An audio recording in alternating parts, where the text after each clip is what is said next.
Business with a servant's heart. Welcome to the podcast. Ramona. Business with a servant's heart.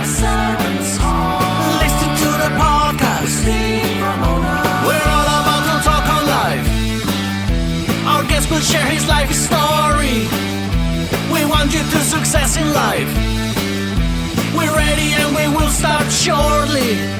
We're gonna talk on life. We're gonna talk on business. You're gonna shine bright. We are gonna witness. Business with a servant's heart. Welcome to the podcast. Business with a servant's heart. Listen to the podcast.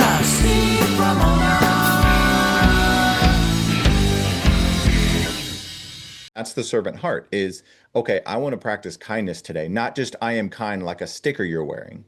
Yeah. But how can I intentionally express kindness? How can I be more patient? How can I be more serving? All of these different things, but it really starts with who you are as a person, not just how you want other people to see you. Because ultimately, when we want other people to see us, we have to first know ourselves so that we show them our true selves. I want to invite you into the Business Network, my free school community for entrepreneurs and business owners who want to grow their network and scale their business. Inside, you'll get step-by-step lessons, monthly workshops, feedback, scripts, resources, bonuses, and a community of like-minded people who believe in helping each other win. Join us today at school.com/thebusinessnetwork and click Join Group. I'll see you inside. Fun. Welcome, everyone, to Doing Business with a Servant's Heart podcast. I'm your host, Steve Ramona, and, you know, my guest last name is Sweet, and it's funny, when I met him and got done with him talking to him, I should say. That sounded kind of weird. He really is sweet because, you know what, he takes the servant's heart, you know, at a young age and really has grown, and he's got some great stories we'll talk about human connection and things like that that are so important in all of life. But before we do that, here's our gratitude for today. Sometimes you have to be your own hero. Supergirl's coming out. It's June 10th, 2026. She's a superhero with Batman, superhero. Are you your own hero? Got to serve yourself first before you can serve others. And that falls in that same lineage of loving yourself, being self-love. So perfect. So with that being said, let's bring our guest on. Hey, TJ, welcome to the show. Hi, Steve. Thank you so much. And I appreciate that opening line. I don't know if we can dive into it a little bit more because it's been a powerful message for me as well. So, but I'm grateful for the chance to be here and to talk with your audience. Well, we're going to talk about human connection, but dive into it. I'd like to get your thoughts. Yeah. So the be your own hero, I think we all, as younger children, we have this sense of what a hero is, and we place it outside of ourselves. And then we also place it on that title on people that we don't know. We place it on people who have achieved something we want to achieve. And we relate it to the person, but we don't really know the person. And then when our idols, our heroes fall short, we get lost in wondering what is a hero. But what I've been able to do, what I've done in my own life now is really who are the people that I know that are living a life the way that I want to be living. And that's also first me. So how am I living my life? And, you know, I heard Matthew McConaughey say this as well, but his hero is himself in 10 years. And I have this goal, this vision, this very intentional lifestyle of I want to be better at 40 than I was at 30. I want to be better at 50 than I was at 40. Not better as in the sense of something we could quantify with a metric, but just how am I serving? How am I showing up for myself? How am I health-wise taking care of myself so that I can show up for the people that I'm the most grateful for? And that is the hero in this story. But as you know, every hero has trials and tribulations, of which I also welcome for every hero story. Yeah, every movie that we see about a hero, from Avengers, the Batman, Superman, etc., there's a villain. And in this case, it'd be life for us, or whatever that obstacle is, our villain, and how do we overcome that? It's what a powerful message. Yeah. And I love that you say that we try to be heroes to others when they're not ready or not aware. That's ego. And I love that. Oh, I'm the greatest, TJ. You need to work with me, you know, pitch me. And no, you're absolutely right. Be that hero. What's the word I want to use? Practically, with intention, not forcing it, like you said. When that leads to human connection, because if I'm a hero for myself, can I connect better with people? Yeah. Yeah, well, absolutely. And what the part about being a hero for yourself is really understanding who you are and what Mm. value you bring, not because other people tell you, but because you authentically have a connection with the people to understand how it impacts them. This is not about ego, like you said. It's not about pride. It's not about being the best. It's about showing up in the moment with people and for people. And the topic of human connection, the thing I'm talking about, a lot of times people say they want to make connections, right? And connections in that sense means how can I get from them? What can I get from them? They can get me tickets to something. They can probably get me business. They can give me money. I want to make connections because you have connections, right? But what we're talking about today is in our hearts, not in our wallets, not in our external worlds, but how do I authentically, humanly connect to other people? And then whatever is meant to come from that is already taken care of. Yeah. Because ultimately we don't want to be pitched anything. We want somebody to share something meaningful, a message, and even in business and in life.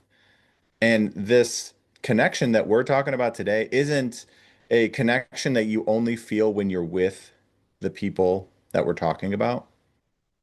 It's that connection that makes you strong, gives you courage, makes you brave, even when they're not around. So, like these people that I keep in my heart are behind these stories that you were referencing earlier. It's the connection that I have with them in my heart always. That's what we're talking about. That's what drives motivation. That's what drives being courageous and brave and all the other things and being vulnerable because it's for them, with them, because they're always with us. Well said, because human connection in business is bringing value. And I just had this week, I worked with a guy for an hour and he said, "Man, what do I owe you?" I said, "Nothing. Here's some programs I'm doing if you're interested." But I connected with him. I had done it before and he jumped on. He was like, "This is amazing." We don't need to sell everybody. The pitch will be natural and organic, is what you speak about when you're a speaker as well.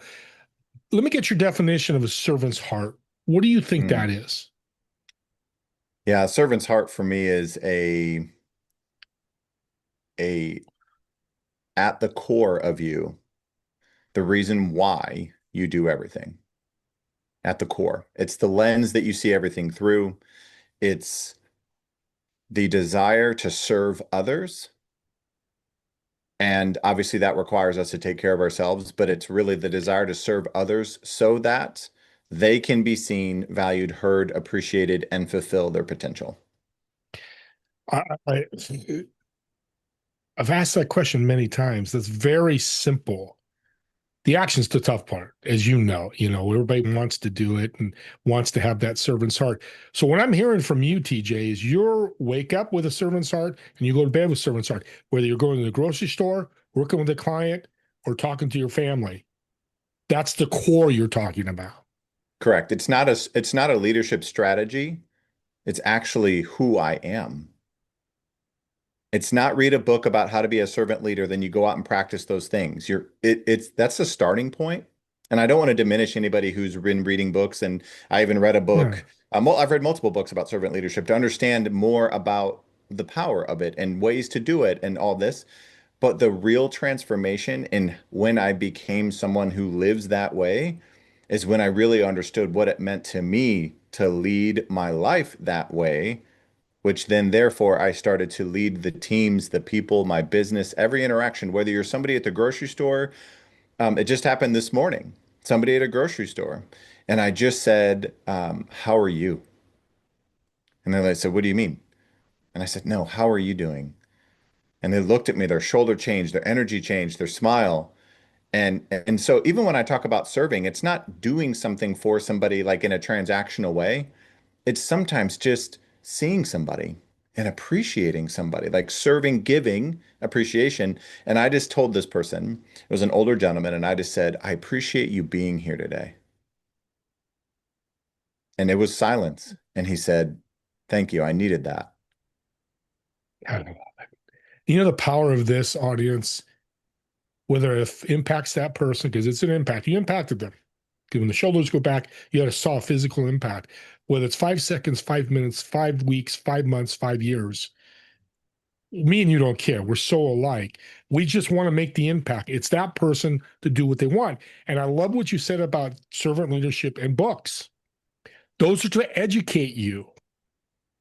The spirit of is the core that you're talking about. Okay, I learn about servant leadership. I'm going to use this situation for me in my core. And I love it because you're right. Books are fantastic and you should be reading on all different kinds of things and growing yourself.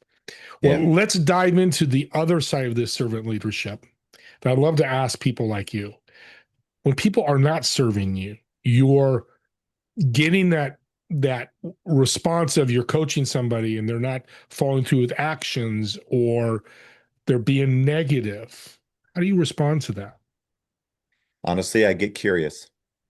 I never get judgmental. I get curious and I ask questions. I ask questions about what matters the most to them right now. And maybe what are they carrying right now that's interfering? Because if they're working with me, if I'm coaching them, they initially had a desire and a belief that they could go from where they are to where they want to be. So if somebody's not doing the daily work, the weekly work, they're not showing up for the calls, like all these different things, my ego doesn't get offended because I then ask them questions. What's getting in the way right now of you committing to this like you said you wanted to? And then I just let them talk.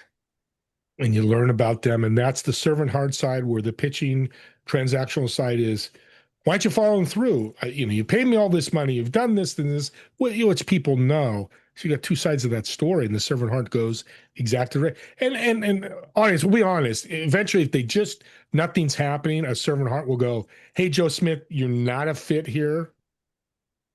Give your money back. You stop working. Whatever that transaction looks like, that's not important. The important thing is, what I love what you said is, not only you're not serving them, they're not serving you. So both people are not getting. So when you separate or move on, you're actually serving them, aren't you? 100%. So that's what I was going to say is if it's Okay. after repeated tries, the best thing, just like we oftentimes say, like when we love people, we do hold them accountable. We do believe in them so much that we remind them of their goals and why they wanted to start. But if the other person isn't ready in that moment, doesn't mean they're not capable, right? There's willingness and capability.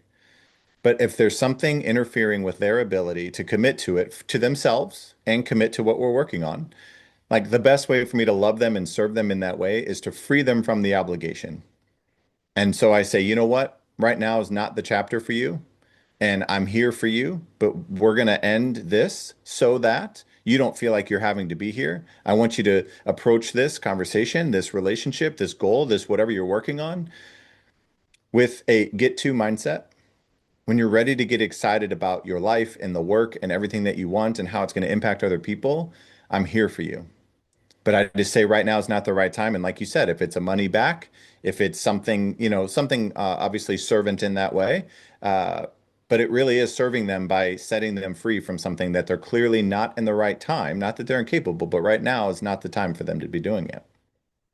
And if you have employees listening, this is absolutely perfect with employees. Mm. You're a coaching, I mentor, so it's a little different, but it's even more so there because that employee can go find another job where they're happier. And you're happier because now you find somebody else. Yeah, there's big cost to that, but you can't keep putting a circle into a square hole. It's both parties are going to fail. You've Yeah. proved you're next. Go ahead. No, yeah, just one other thing around employees, because I was a healthcare leader for 23 years and I got to Yeah. lead incredible teams. And the connection that I had with them wasn't because of my role in their role.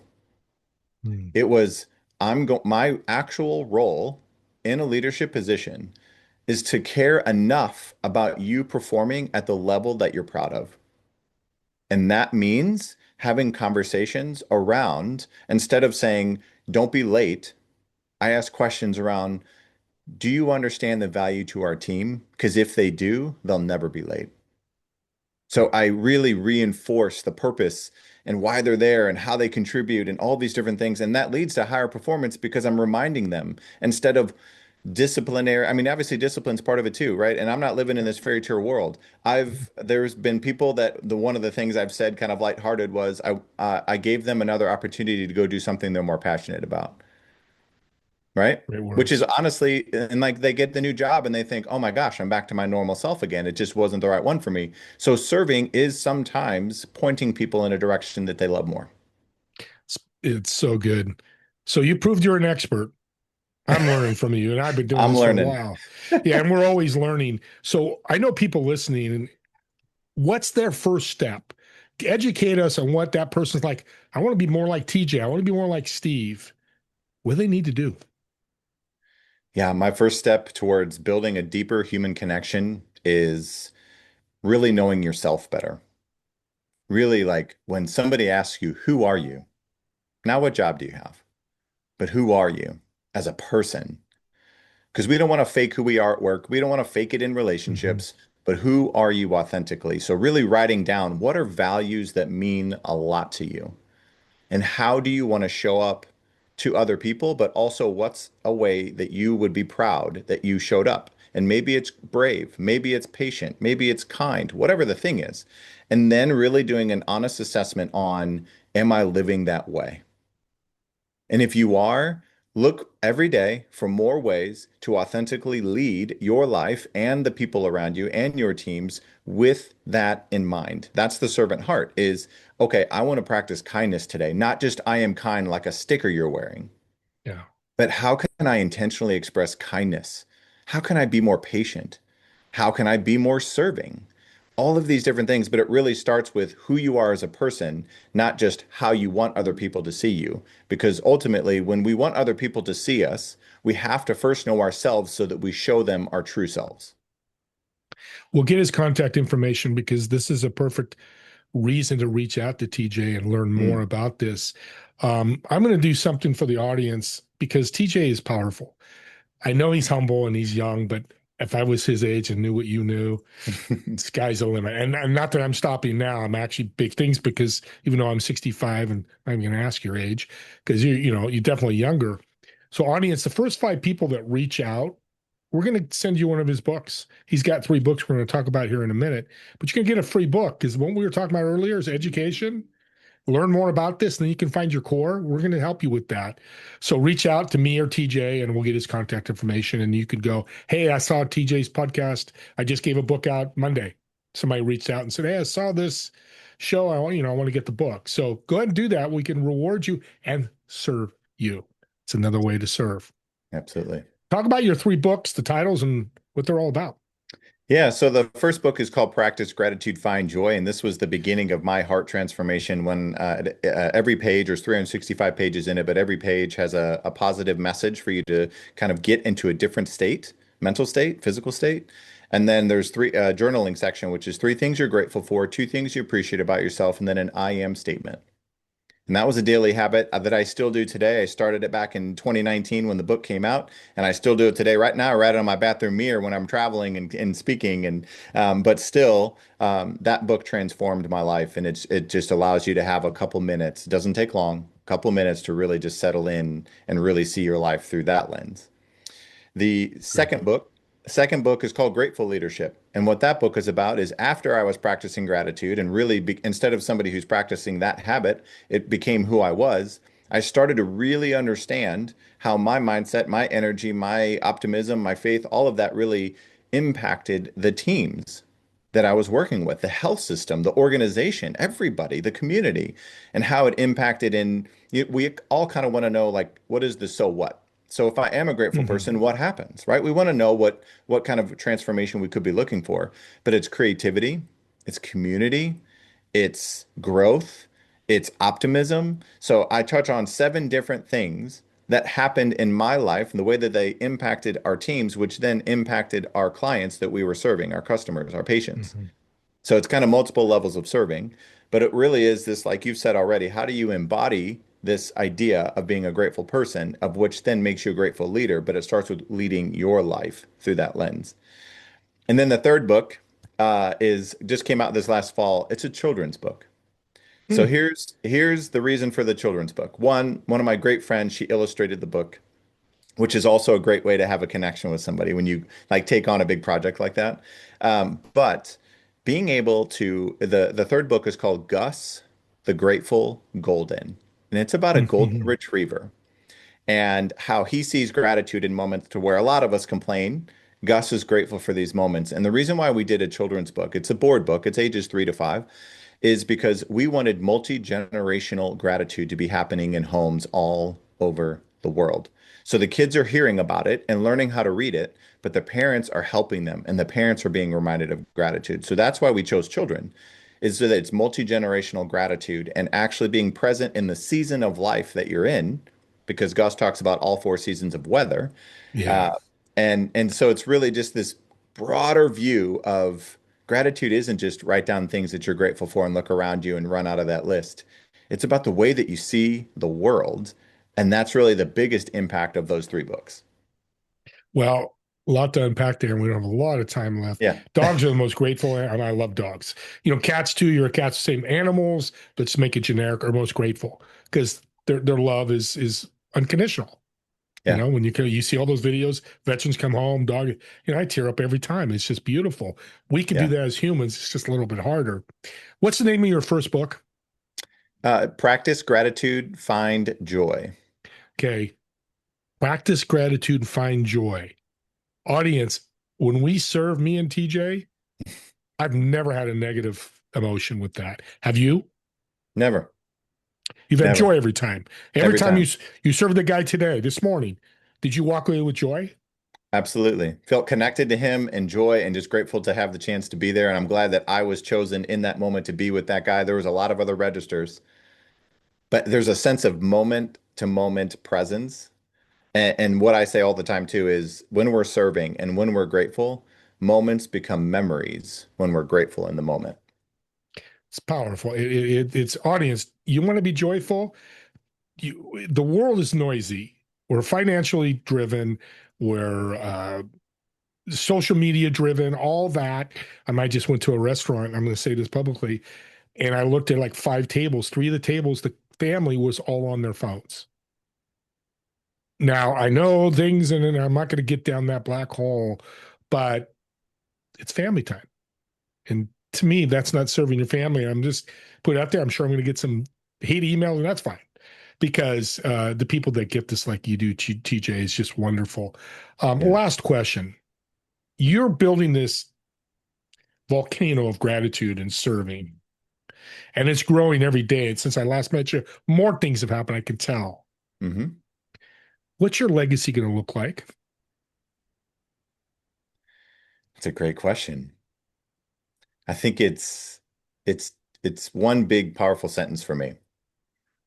It's being the living demonstration of human connection and understanding the power of being grateful in every moment. Not one transactional word in that sentence. And I want to point that out because you heard people like, well, I've made $1 million. I got 14 cars. I've got 12,000, all the material stuff. Again, there's no judgment here, audience. If you're listening, it's your choice. But me and TJ, impact. If we had to scoreboard, which you said earlier, we shouldn't, what's the impact we made? Whether it's one person or 10,000, that's Yeah. to us the important thing. And that should be your goal every day, how you're going to impact people. And the real cheap and easy way to do it, he just said it earlier with his story at the grocery store, edification. You see something good about somebody, tell them because you don't know the shoes they're walking in. And you could have changed, and you won't know. That guy could have the worst day, could have lost somebody, whatever. And you came in for a brief moment or a long period of time, you've changed and impacted his life. Well, before we close out, let's get to know TJ a little bit better. Know a lot about you. So I'm going to come to your area and come to your favorite restaurant. I'm going to reserve a table for us to eat. I want you to invite 3 people who've been influential in your life up to this point, whether dead or alive, doesn't matter. I'm a foodie. So the other part of this question is what food would you order? Because your favorite food that we're going to eat. That's a great question. So 3 other people. So you are already there, correct? Yep, I'm already here. So it's me and you. Okay. I would say my grandma Mm. and Honestly, my parents, my mom and my dad. Great My family's influence. everything to me. Yeah. And there's a lot of people that have made an impact on me on a business side and a mindset and all of that. But for me, it's the people that I've kept the closest who have shaped me, and it's really plus I would love for them to be able to meet somebody like you because that they all three of them would value you in your heart. EJ, I appreciate that. That's a great, again, there's no right answer, wrong answer in this. It's what's in somebody's heart. Some people Yeah. are like Jesus and Abe Lincoln, and I love that question because it get to know. So what food are we eating now? I don't want to forget the food. Yeah, so we're going to the Hill in St. Louis. That's where I am. I'm in St. Louis. We're going to go to the Hill and get the best Italian food you could have. We're going to get some great toasted ravioli. We're going to get some lasagna. It's going to, yeah, we're going to start with toasted ravs as the appetizer, and then we're going to get some lasagna, maybe a fettuccine Alfredo, and then finish off with some gelato.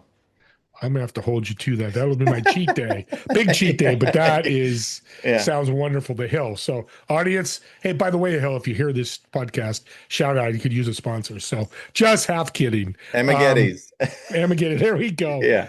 So, thanks again for taking the time, TJ, and coming on, giving us such great wisdom and inspiration. What's your podcast name, and where can they find it? Yeah, Steve, thank you for that. And thank you for this time with you. So, my podcast is called Living the Sweet Life. Again, my last name's Sweet, so I'm taking advantage of that. And we talk about reshaping mindsets, looking at the world through a grateful lens, and living with intention. But really, gratitude, purpose, and connection are our main three things that we really want to share with people. And you can find it anywhere. So, it's on YouTube, it's on iTunes, it's on Spotify, it's on pretty much every platform that you get your podcast. You can find us there. Yeah, that's beautiful. And you just type in the name now. It's pretty easy to find podcast. Yeah. Um, TJ, how can they connect with you as well? Yeah, so my website, luckily, is very easy as well. It's www.tjsweet.com. And all of my social medias are at the TJ Sweet. So all the TJ Sweet and find me. And honestly, just like Steve, I know a lot of people say if you want to connect or if you want to chat about anything, reach out to me, and then people do and they don't hear anything back. You're not going to get a team, you're not going to get a bot, you're going to get me. And I would love to have the honor and the privilege to communicating with you, to connecting with you, to answering a question, to sharing something. Anything I said here today that resonated with you, I would love to hear it. Because the goal is to speak to every single one of you individually, not just an audience, but each of you and each of your hearts. And but honestly, I would love to connect with any of you. And obviously, that's probably the best way to do that. And my email is tj@tjsweet.com. So it's very simple. We'll have all that in the show notes, audience, or you can reach out to me to connect with him as well. Don't forget the books. First 5 people that reach out will get you a book. You get to choose which book you'd want. And, share this podcast or subscribe to the podcast channel. Subscribe to TJ's podcast. Because when you talk about serving, podcasts are that way. Because you share this with somebody about TJ and they get the serving spark, energy, like, I want to be more servant. I got to do better. Did you make an impact? Mm. I'm going to let you answer that. I think you know the answer. So with that being said, me and TJ want to thank everybody for watching or listening to this podcast. And we'll see you all in the next episode of Doing Business with a Servant's Heart. Have a great day, everyone. Thank you.